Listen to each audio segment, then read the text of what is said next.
जय श्रीराम बालमित्रांनो. काल आपण बघितलं कैकेयीच्या महालामध्ये मंथरा तिची दासी तिचे रक्षण करते आलेली आणि तिने रामाच्या राज्याभिषेकाची बातमी कैकेयीला सांगितली. त्यावर कैकेयीला खूप आनंद झाला, कारण तिचं रामावर प्रेम होतं. पण मंथरा तिला वेगळंच काही सांगत होती. पण काय वेगळं सांगत होती ते तिच्या डोक्यात शिरतच नव्हतं, कारण तिचं रामावर प्रेम होतं. मंथरा तिला सांगते, अगं उद्या रामाचा राज्याभिषेक आहे, तुझ्या भरताचा नाही. उद्या तो राजा झाल्यावर कौसल्या राजमाता होईल आणि तू त्याची सावत्र आई. तुला आणि तुझ्या मुलाला सेवक बनवलं जाईल. मंथरा हीच गोष्ट परोपरीने तिला समजावते आहे, पण कैकेयीच्या डोक्यात काही ते शिरत नाही, कारण रामावर तिचं खूप प्रेम आहे. ती म्हणते, असं कसं होईल? राम माझाच मुलगा आहे. कौसल्येपेक्षा त्याचं माझ्यावर जास्त प्रेम आहे. तसंच भरतावर सुद्धा त्याचं खूप प्रेम आहे. तू आता असलं काही अभद्र बोलून माझ्या आनंदावर विरजण घालू नको. मी ते खपावून घेणार नाही.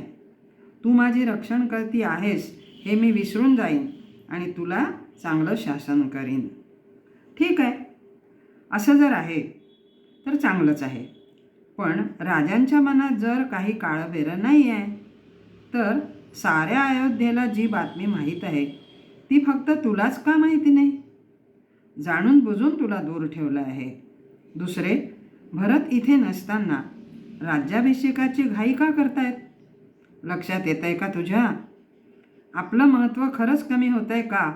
या विचाराचा पगडा हळूहळू कैकेयीच्या मनावर दृढ व्हायला लागला. मग मंथरेने आगीत तेल ओतायला सुरुवात केली. आग पुरेशी भडकली. कैकेयीला आता रागही आला आणि ती हतबल पण झाली. थरथर कापत अश्रू ढाळत तिने मंथरेला विचारलं, आता मी काय करू? मंथरेने सांगितलं, तुझे 2 वर महाराजांकडे बाकी आहेत, ते आत्ता मागून घे. एका वराने भरताला राज्याभिषेक आणि दुसऱ्या वराने रामाला 14 वर्ष वनवास. यावर कैकेयी म्हणाली, भरताला राज्याभिषेक मागायचा हे ठीक आहे, पण रामाला वनवास का? हे मी नाही करणार. रामाचा कधीच विरोध असणार नाही. उलट भरत राजा झाला तर रामाला आनंदच होईल. मंथरा म्हणते, अगं तू खरोखरच भोळसट आहेस गं बाई. राम जर इथेच राहिला तर जनता भरताला सुखाने राज्य करू देईल का? रामाची लोकप्रियता तुला माहिती नाही का? भरत राज्यावर बसला तर राज्यात बंडाळी माजेल, मग बाहेरच्या शत्रूंचं चांगलंच फावेल. कैकेयी म्हणते, ते तर आता सुद्धा होईल. मंथरा म्हणते, होईल, पण कालांतराने. लोक हळूहळू रामाला विसरतील आणि कुणी सांगावं? वनवासातून राम कदाचित परत येणारच नाही, आणि आलाच तर 14 वर्षे हा फार मोठा काळ आहे. तोपर्यंत भरताचा चांगला जम बसलेला असेल. आत्ता सगळ्या गोष्टी कैकेयीच्या पचनी पडायला लागल्या. ती या कामासाठी तयार झाली. मंथरेने सांगितलं, तू आता क्रोधभवनात जा. अंगावरचे सगळे दाग दागिने काढून टाक. वस्त्र, कुंकू, केस सगळं अस्ताव्यस्त करून टाक आणि राजासमोर आक्रोश कर. जोपर्यंत तुझी मागणी ते मान्य करीत नाही तोपर्यंत हे चालूच ठेव. कैकेयीने त्याप्रमाणे केले. ती कोपभवनात जाऊन बसली. आता कोपभवन म्हणजे काय हे बघूया आपण. मोठमोठ्या घरात किंवा राजवाड्यात पूर्वी कोपभवन म्हणून एक जागा म्हणजे एक खोली असायची. कशासाठी? असं कशासाठी? तर ज्याला कुणाला राग येईल त्याने राग शांत होईपर्यंत तिथे जाऊन बसायचं. का बरं असं का? राग आला किंवा खूप दुःख झालं तर माणसाची मनोवृत्ती विचलित होते. त्याची स्पंदनं सगळ्या वातावरणात पसरतात आणि वातावरण दूषित होते. मग सगळं घरदार विस्कळीत होऊन जातं. असं होऊ नये म्हणून ही व्यवस्था. अयोध्येमध्ये सगळीकडे सुबत्ता, सुव्यवस्था, संपन्नता होती. त्यामुळे कोपभवनात जाण्याची वेळ कोणावर कधी आलीच नाही. म्हणून ते कोपभवन बंदच होतं. त्याची झाडझूड साफसफाई झालेलीच नव्हती. सगळीकडे धूळ, जाळी, जळमट होती. तशातच कैकई तिथे धरणीवर अस्ताव्यस्त पडून शोक करीत बसली. संध्याकाळी राज्याची सगळी कामं आटपून रात्रीच्या मुक्कामासाठी दशरथ राजे कैकईच्या महालात आले. रोज ती हसतमुखानं त्यांना पंचारती ओवाळायची, त्यामुळे दिवसभराचा शीण निघून जायचा. आज तर कैकईला सांगण्यासाठी त्यांच्याकडे खास बातमी होती. ही आनंद वार्ता आपण स्वतः आपल्या आवडत्या राणीला सांगावी आणि त्यामुळे तिला जो आनंद होईल त्याची अनुभूती घ्यावी, म्हणून त्यांनी नोकरांकडून ही बातमी तिच्यापर्यंत पोचवली नव्हती. त्यांना सरप्राईज द्यायचं होतं, त्यासाठी ते खूप आतुर झाले होते. त्यांनी रोजच्याप्रमाणे महालात प्रवेश केला, पण आज पंचारती आलीच नाही. महालातलं वातावरण बदललं आहे हे त्यांच्या लक्षात आलं नाही. ते त्यांच्याच आनंदात मग्न होते. साऱ्या महालभर कैकईच्या नावाचा पुकारा करत राहिले, तिला शोधत राहिले, पण ती कुठेच नव्हती. आता रात्रीच्या वेळेला ही कुठे गेली असेल असा प्रश्न त्यांच्या मनात आला. तेवढ्यात त्यांना मंथरा दिसली. हे पूर्वनियोजित होतं हां, म्हणजे राजेसाहेब आले की मंथरेने तिथे यायचं, हे आधीच ठरलेलं होतं. त्यांनी मंथरेला विचारलं, राणीसाहेब कुठे आहेत? मंथरेने सांगितलं, त्या कोपभवनात आहेत. राजांना थोडा वेळ कळलंच नाही, कारण याच्या आधी कोपभवन हा शब्द वापरलाच जात नव्हता कधी. पण काहीतरी नाटक करत असेल म्हणून ते कोपभवनात गेले. ते नाटक नव्हतं हे हळूहळू त्यांच्या लक्षात आलं. तुला काय पाहिजे ते देतो, पण आधी हा अवतारावर बाहेर ये. त्यांच्याकडून वचन घेतल्यानंतर ती बाहेर आली आणि राजांना 2 वरांची आठवण करून दिली. एका वराने भरताला राज्य, दुसऱ्या वराने रामाला वनवास. तुम्ही वचन दिलं आहे, रघुकुलाची रीत मोडू नका. तुम्ही माझी मागणी पूर्ण केली नाही तर मी माझ्या जीवाचं बरं वाईट करीन, अशी धमकी तिने राजांना दिली. ज्याची भीती वाटत होती तेच झालं. राजांच्या पायाखालची जमीन सरकली. त्यांनी परोपरीने जीव तोडून तिची विनंती केली, निदान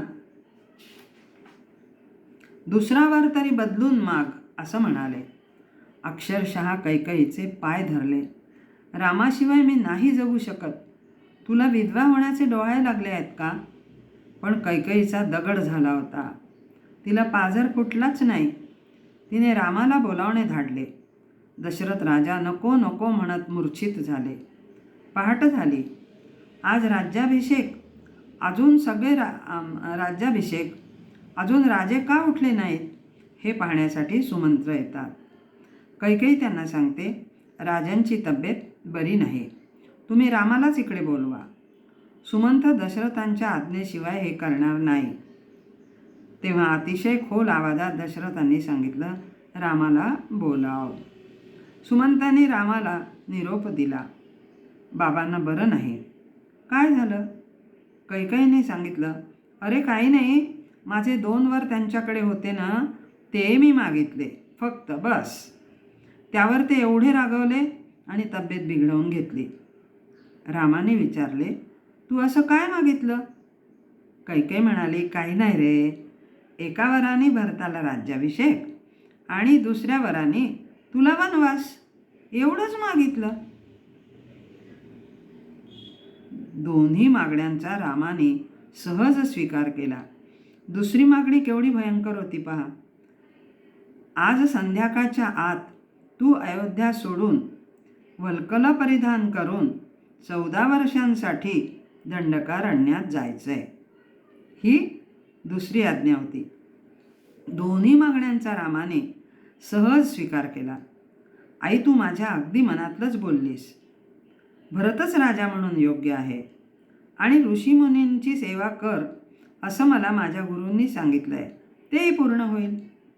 कैकई म्हणते, तुझ्या बाबांकडून हे सांगितलं जात नाही आहे म्हणून मी सांगते आहे.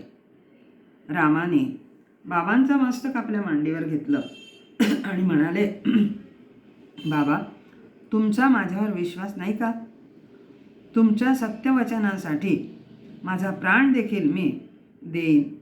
मी निश्चिंत. तुम्ही निश्चिंत असा, लवकर बरे व्हा. सुमंत्राला बाबांची काळजी घ्यायला सांगून राम तिथून निघून जातात.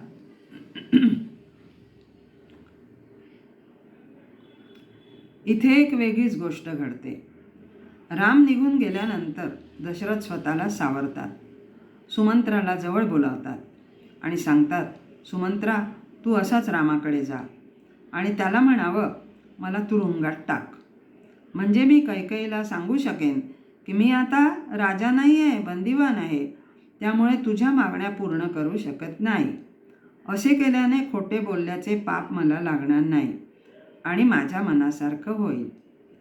रामाचा राज्याभिषेक संसदेने ठरवला होता, त्यामुळे त्याला आता हा अधिकार आहे. कोणचा अधिकार? वडिलांना तुरुंगात टाकण्याचा अधिकार रामाला आहे. राम पण सत्यवचनी. राम हे मान्य करणार नाही हेही मला माहीत आहे. बरोबर हीच वाक्य लक्ष्मणसुद्धा बोलला जेव्हा त्याला कैकेयीची मागणी कळली. यानंतर प्रभू कौसल्याच्या महालात गेले.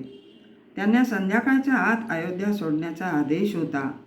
मातेला नमस्कार केला. तिने विचारले, राज्याभिषेकाचा मुहूर्त केव्हा आहे? प्रभूंनी सांगितले, आई, आज माझा राज्याभिषेक नाही होणार.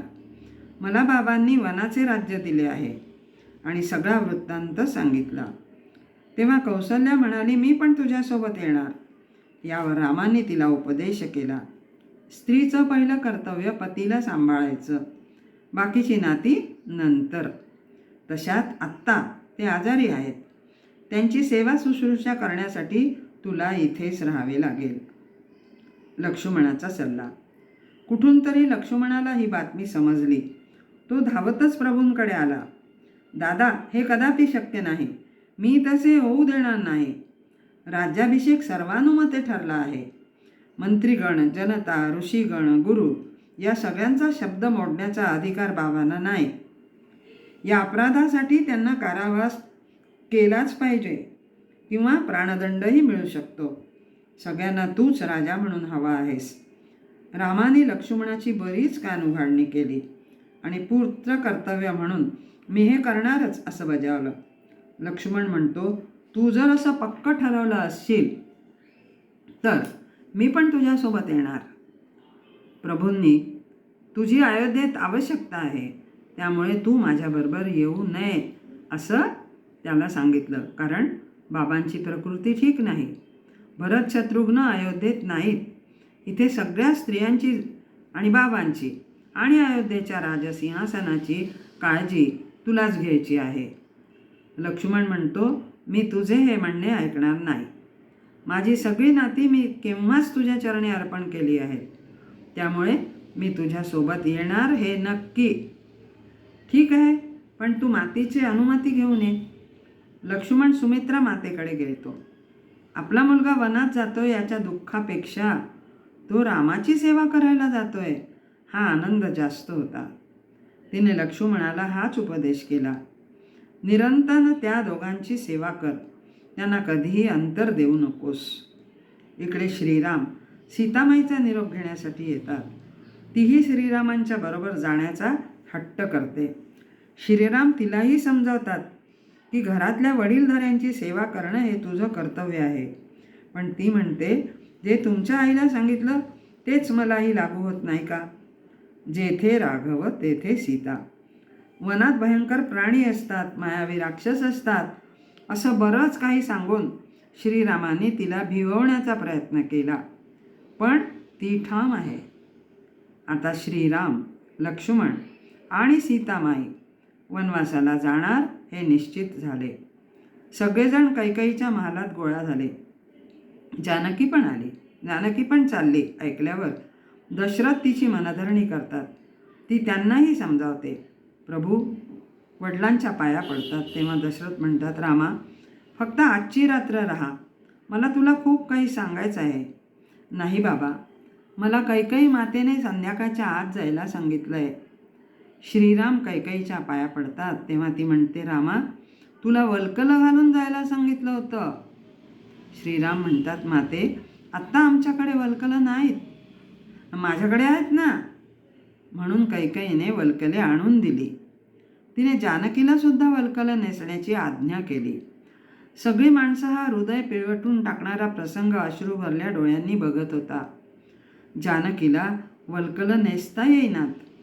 श्रीरामांनी तिला नेसवून दिली. तिघेही सगळ्यांच्या पाया पडले. दशरथ वारंवार म्हणत होते, रामा जाऊ नको, रामा जाऊ नको, आणि वारंवार मूर्छित होत होते.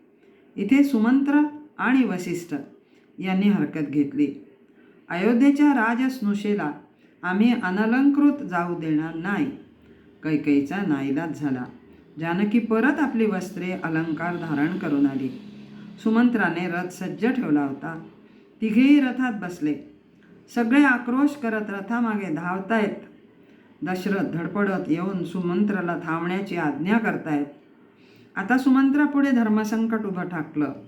आत्तापर्यंत राजा दशरथाची अवज्ञा त्यांनी कधीच केली नव्हती. आता मात्र रामाच्या सांगण्याबरा हुकूम त्याने रथ चालू केला. रामांची लोकप्रियता. बाहेर लोकांची गर्दी जमली होती. ते रथ अडवत होते. काही लोक रथासमोर जमिनीवर आडवे झाले. प्रभू, तुम्ही जायचे नाही. आम्ही बंड पुकारू. तुम्ही जाणारच असाल तर आमच्या शरीरावरून रथ न्या. रामाशिवाय आम्ही अयोध्येत राहणार नाही. सगळे अयोध्यावासी रस्त्यावर आले. श्रीरामांची कोंडी झाली. श्रीराम म्हणाले, माझ्यावर एवढं प्रेम करता, मग मला माझं कर्तव्य पालन करू द्या ना. माझी आज्ञा म्हणून भरताला राजा म्हणून स्वीकारा. रामाच्या म्हणण्याला मान देऊन लोकांनी वाट करून दिली तर खरी, पण ते परत गेले नाहीत. सगळे रथासोबत धावत राहिले. त्यांचं म्हणणं असं की जिथे राम तिथेच आम्ही. वनात आम्ही नवीन राज्य निर्माण करू, पण आमचा राजा श्रीरामच असेल. सगळी जनता रथाबरोबर अयोध्येच्या वेशीपर्यंत आली. इथे श्रीरामांनी त्यांना परत जाण्याची विनंती केली, पण ते ऐकतच नाहीत. अयोध्येवर भीषण संकट आलं. सगळीकडे शोककळा पसरली. त्या दिवशी कोणाच्याच घरी चूल पेटली नाही. लोक पाणी प्यायचं सुद्धा विसरले. अयोध्येच्या वेशीवर आल्यानंतर प्रभूंनी आपल्या मातृभूमीला वंदन केलं. प्रभूंचं प्रयाण झाल्यानंतर दशरथाने शोकाकुल अवस्थेत कैकेयीला दूषणे लावले. जाहीरपणे तिचा त्याग केला आणि सेवकांना सांगितलं, मला कौसल्याच्या महालात घेऊन चला. आणि दशरथ राजा आता कौसल्याच्या महालात आहेत आणि सुमंताला त्यांनी श्रीरामाला परत घेऊन येण्याची आज्ञा केलेली आहे. म्हणून आता ते सुमंत्र येण्याची वाट बघतायत. जय श्रीराम.